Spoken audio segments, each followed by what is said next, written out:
Now it came to pass in the 14th year of King Hezekiah that Sennacherib, king of Assyria, came up against all the defenced cities of Judah, and took them.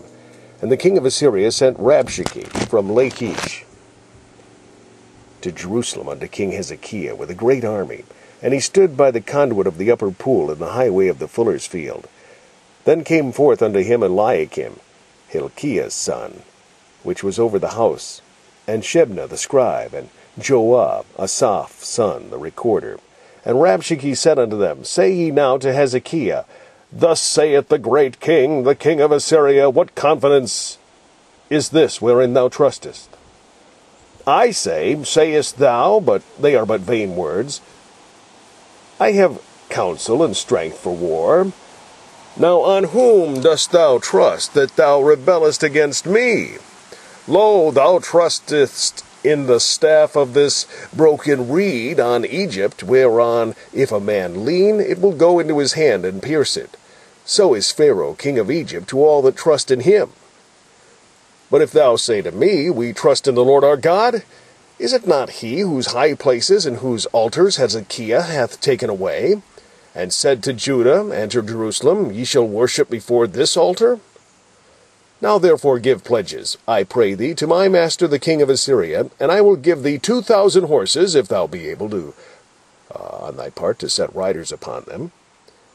How then wilt thou turn away the face of one captain of the least of my master's servants, and put thy trust on Egypt for chariots and for horsemen? And am I now come up without the Lord against this land to destroy it? The Lord said unto me, Go up against this land and destroy it.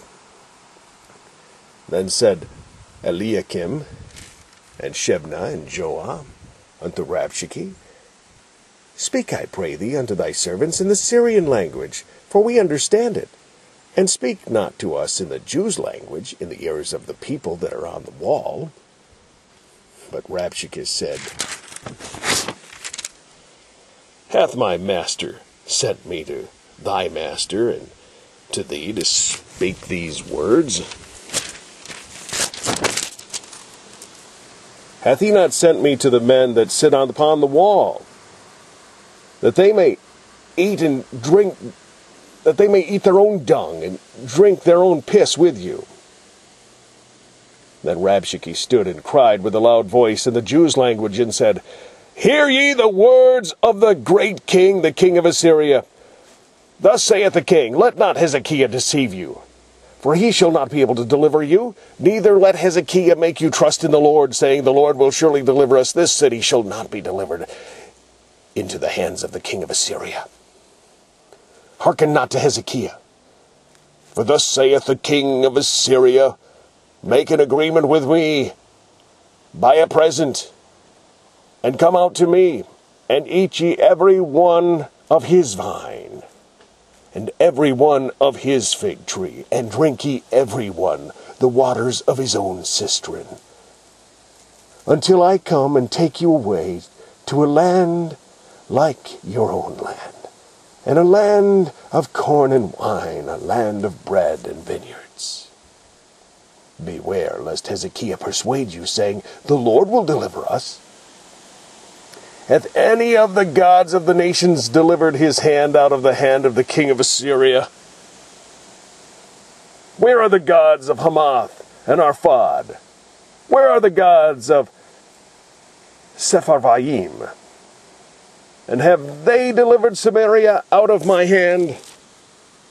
Who are they among all the gods of these lands that have delivered their land out of my hand, that the Lord should deliver Jerusalem out of my hand? But they held their peace, and answered him not a word, for the king's commandment was, saying, Answer him not. Then came Eliakim, the son of Hilkiah, that was over the household, and Shebna the scribe, and Joah the son of Asaph the recorder, to Hezekiah, with their clothes rent, and told him the words of Rabshakeh.